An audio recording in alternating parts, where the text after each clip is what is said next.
अयोध्या नगरी, जहाँ हर तरफ खुशियाँ थीं, जहाँ हर गली में श्री राम का नाम गूंजता था।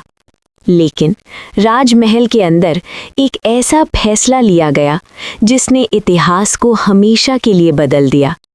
लोगों के तानों और सवालों ने भगवान राम के हृदय को तोड़ दिया।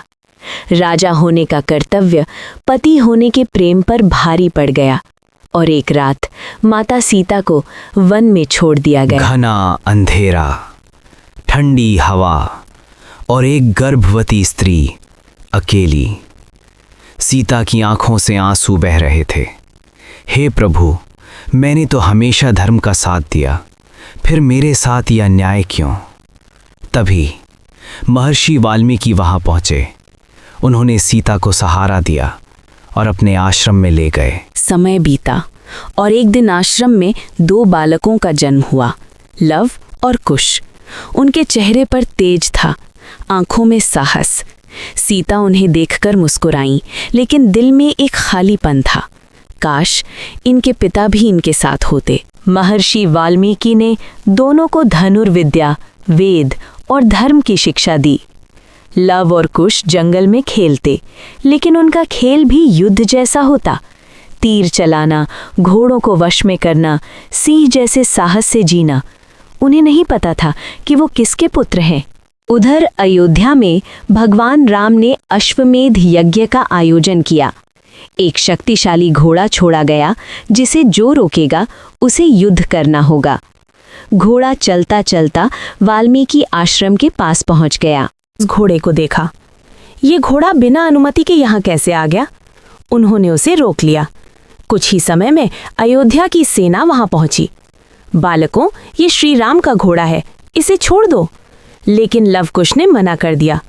धर्म के खिलाफ कोई भी हो, हम उसे नहीं छोड़ेंगे। और फिर युद्ध शुरू हुआ। 2 छोटे बालक पूरी सेना के सामने खड़े थे। तीर चलने लगे, धरती कांप उठी। लवकुश के हर वार में इतनी शक्ति थी। जब सेना हारने लगी, तब लक्ष्मण आए, लेकिन वो भी हार गए। फिर भरत, फिर शत्रुघ्न, सब पराजित हो गए। ये बालक हैं या देवता? अंत में स्वयं भगवान राम युद्ध भूमि में आए। पूरा वातावरण शांत हो गया। राम ने उन दोनों बालकों को देखा। उनकी आंखों में कुछ जाना पहचाना सा लगा। तुम कौन हो बालकों? लवकुश बोले। हम धर्म के रक्षक हैं और अन्याय के खिलाफ खड़े हैं। राम ने धनुष उठाया और उधर लवकुश ने भी। पूरी दुनिया जैसे थम गई। एक तरफ पिता, दूसरी तरफ पुत्र, लेकिन किसी को सच्चाई नहीं पता थी। महर्षि वाल्मीकि वहां आए। उन्होंने कहा, हे राम, ये कोई साधारण बालक नहीं, ये आपके अपने पुत्र हैं, लव और कुश। राम के हाथ से धनुष गिर गया। आंखों से आंसू बहने लगे।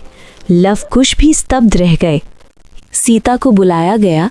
उन्होंने राम की ओर देखा, फिर धरती माता को पुकारा, यदि मैं पवित्र हूं तो मुझे अपने पास ले लो। धरती फट गई और सीता उसमें समा गई।